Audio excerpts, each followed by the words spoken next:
दिनैनि गोदान भिडिअ'आव आरो फिन खेबसेबाव बरायफिनबाय। लोगोसे गोदान बोसोर 2026 बयनिसिमबो गोदान बोसोरनि गाहाम हामलायनाय जासिहरबाय आंनि नैबे चेनेलनिफ्राय। दिनै जोङो सावरायगोन गभर्नमेन्ट स्किमनि मोनसे इम्पर्टेन्ट आपडेट, नोंथाङा मिथिनो लागा मोनसे गोनांथार आपडेट लानानै फैदों। जोङो बे आपडेटखौ दिनैनि नैबे भिडिअ'नि जोहै सावरायगोन। प्रधान मन्त्रि आवास यजना ग्रामीण स्किम, मोनसे good news. Lakh lakh beneficiary जाय बिथांमोना दासिमबो बे स्किमनि जोहै पाक्कानि न' मोनाखै, थाबैनो नोंथांमोना पाक्कानि न' बानायनो रां मोननो थांगासिनो दं। जाय बिथांमोना थांनाय समफोराव गभर्नमेन्टआ बानायनाय जिअ'टेकिं गोदान न'नि आइडिनि, जुदि नोंथाङा जिअ'टेकिं, नोंथांनि न'आ जिअ'टेकिं बानायजादोंमोन गोदान न'नि थाखाय, गोदान आइडिनि थाखाय, मानो होनब्ला न' मोननो थाखाय आइडि नांगौ जायो। बे आइडिनि थाखाय गभर्नमेन्टआ गोदानै न' सार्भे खालामनानै गोदान आइडिनि थाखाय जिअ'टेकिं बानायदोंमोन। जुदि नोंथाङा जिअ'टेकिं बानायजाबाय, नोंथांमोना थाबैनो प्रधान मन्त्रि आवास यजना ग्रामीण स्किमनि जोहै रां मोननो थांगासिनो दं। 1,30,000 बेंक एकाउन्टआव। बेनि सायाव गभर्नमेन्टआ, बे गोदान सार्भे बानायनायनि सायाव गभर्नमेन्टआ मोनसे बिग आपडेट फोसावदों। जोङो बे आपडेटखौ नायगोन। नोंथाङा बे न'खौ माब्ला मोननो हागोन? जाय बिथांमोना गोदान सार्भे बानायबाय, दासिमबो जुदि नोंथाङा न' मोननो हायाखै, मानो होनब्ला बे स्किमखौ नोंथांमोना नैबेयाव नुनो मोनदों। 2000 अल इन्डिया, नैबे 2016आवनो बे स्किमखौ एप्लाइ खालामदोंमोन। नैबेयाव नोंथांमोना नायबानो जाबाय। लन्च अन 1 एप्रिल 2016। 2016आवनो बे स्किमखौ लन्च खालामदोंमोन गभर्नमेन्टआ, सेन्ट्रेल गभर्नमेन्टआ। नाथाय दासिमबो गोबां गोरिब सुबुंफोरा, गामि जायगायाव थानाय बा सोहोर जायगायाव थानाय गोबां गोरिब सुबुंफोरा पाक्कानि न' मोननो हायाखै। बेखौ नोजोर बोनानै जोंनि आसामावबो गोदान आइडिनि थाखाय जाय बिथांमोना न' मोननो हायाखै, गोदान सार्भे खालामनाय जादोंमोन। गोबाङानो सार्भे खालामजाबाय। दानिया बे सार्भे बानायजानायफोरा न'खौ माब्ला मोननो हागोन? गभर्नमेन्टआ बिनि सायाव मोनसे बिग आपडेट फोसावदों।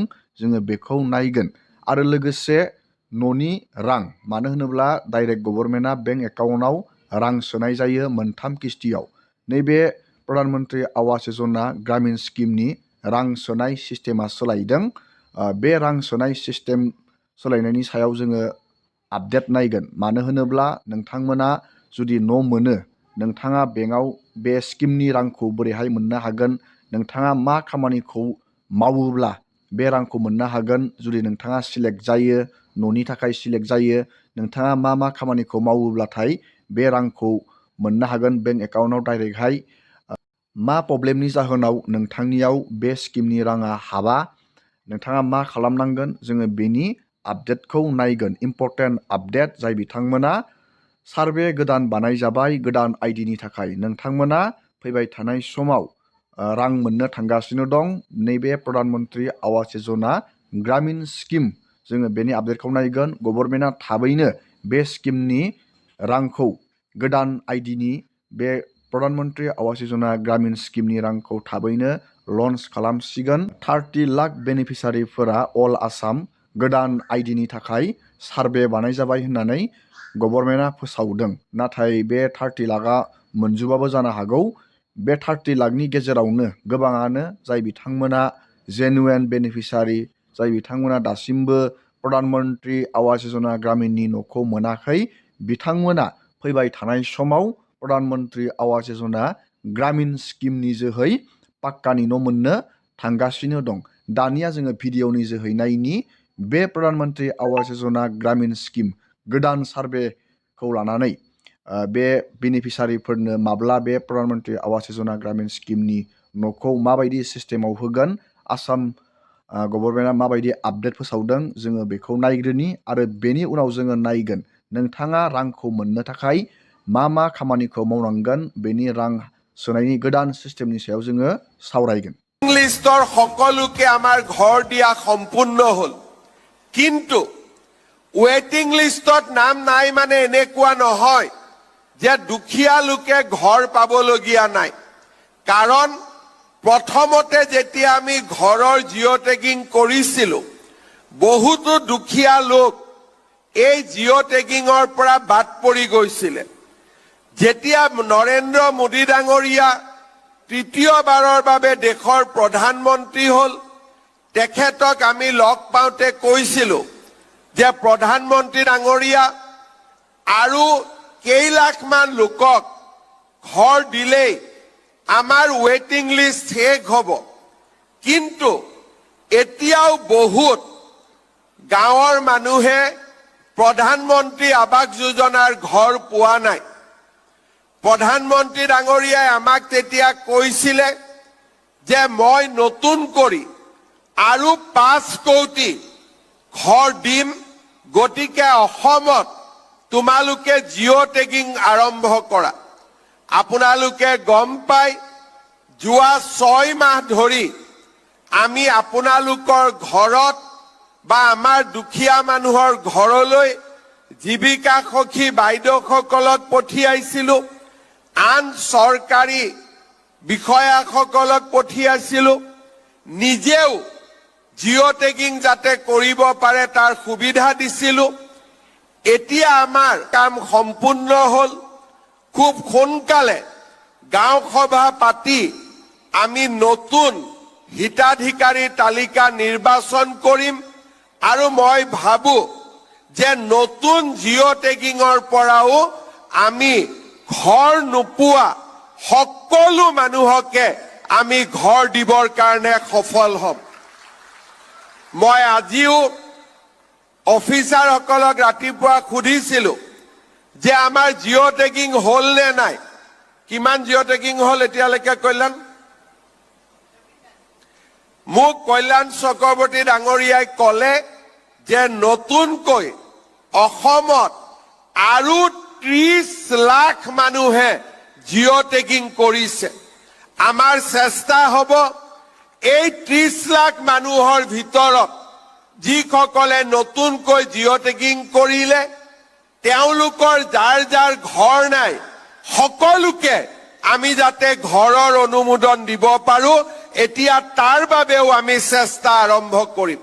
তাৰ মানে আমাৰ লক্ষ্য হ'ব যে অসমত যিমান মানুহৰ ঘৰ নাই বা কেঁচা ঘৰ আছে, সকলোকে প্ৰধানমন্ত্ৰী আৱাস যোজনাৰ ঘৰ প্ৰদান কৰা। दानिया नोंथाङा भिडिअनि जोहै रोखायै नुनो मोन्दों। आसामनि CMआ रोखायै बुंदों आसामाव दासिम गोदान सार्भेया 30 लाख बेनिफिसारिफोरा गोदानै सार्भे जिअ' टेगिं गोदान आइडिनि थाखाय बानाय जाबाय। नाथाय बेनि गेजेरावनो गोबाङानो न' मोननो थांगासिनो दं। फैबाय थानाय समाव नोंथांमोना दानिया बे रांखौ प्रधानमन्त्री आवास योजना ग्रामीण स्किमनि रांखौ मोननो थाखाय मा खामानि मावनांगोन, बेखौ बे प्रधानमन्त्री आवास योजना ग्रामीण स्किमनि रांखौ बेंक एकाउन्टआव बोरैहाय लानो, बे रां सोनायनि सिस्टेमखौ सोलायदों होननानै आं दहाय बुंदोंमोन। बोरैहाय नोंथांमोना मोनगोन, नोंथाङा मा मा खामानिखौ मावनानै लानांगोन, बेनि सायाव आं नोंथांमोननो मोननैसो इम्परटेन्ट आपडेट खोथा हरनि। बेनो जाहैबाय नोंथाङा नैबेयाव नुनो मोन्दों 1,30,000 नोंथाङा फैसा मोननाय जायो मोनथाम किस्तियाव। किस्ति बाय किस्ति नोंथाङा मोनबाय थागोन। दानिया बेनि रां हाबनाय सिस्टेम बेनो जाहैबाय DBT सिस्टेमनि जोहै रांखौ सोनाय जायो। डाइरेक्ट नोंथांनि बेंक एकाउन्टजों आधारजों लिंक थानांगोन आरो जब कार्डजों आधारजों लिंक थानांगोन। अब्लासो नोंथांमोना बे प्रधानमन्त्री आवास योजना ग्रामीण स्किमनि रांखौ मोननो हागोन। नोंथाङा सम थानायावनो जुदि नोंथांनियाव जब कार्ड दं, बे जब कार्डआव नोंथांनि आधार कार्डआ लिंक जादोंना जायाखै बेखौ नोंथाङा थाबैनो ब्लकआव थांनानै चेक खालामनो नांगोन।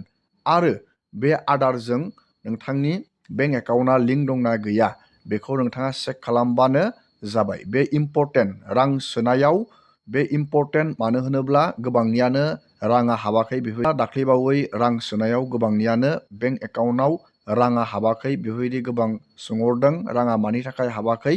बेबायदि प्रब्लेमनि जाहोनावनो गोबांनियानो राङा हाबाखै। बेनिखायनो जाय बिथांमोना गोदान बेनिफिसारि, नोंथांमोना जब कार्डजों आधारजों लिंक बानायबानो जाबाय आरो आधारजों बेंकखौ लिंक बानायबानो जाबाय। दिनैनि भिडिअखौ आङो बेखिनियावनो फोजोबबाय। जुदि नोंथाङा भिडिअखौ नायनानै मोजां मोनदों, लाइक खालामबानो जाबाय। चेनेलाव जुदि गोदान फैदों, चेनेलखौ साबस्क्राइब खालामबानो जाबाय। एसेनोसै।